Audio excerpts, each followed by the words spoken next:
Welcome to Device Help Support, your ultimate destination for everything related to device setup, troubleshooting, and optimizing your tech experiences. Subscribe to our YouTube channel for more videos related to setup, troubleshooting, and unboxing. And don't forget to press the bell icon so you don't miss our latest videos.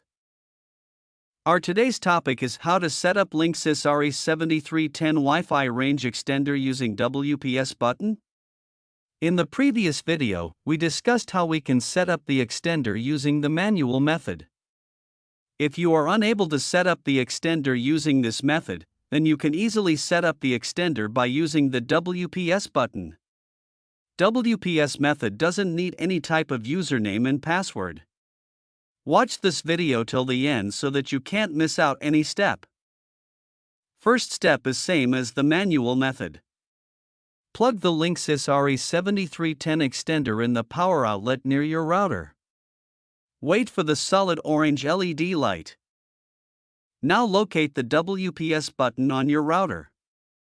Press and hold the WPS button on the router for about 2 to 3 seconds. Within 2 minutes of pressing the router's WPS button, press and hold the WPS button on the Linksys RE7310 for about 2 seconds. The WPS button is located in the side panel of the extender labeled as the WPS. The LED will start blinking green, indicating that it is connecting to the router. Wait for the LED to turn solid green, this confirms a successful connection. Unplug the extender and move it halfway between your router and the area with weak Wi-Fi. I hope this video will prove helpful for you.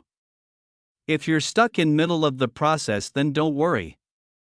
Contact our professional experts at 1-323-507-3713.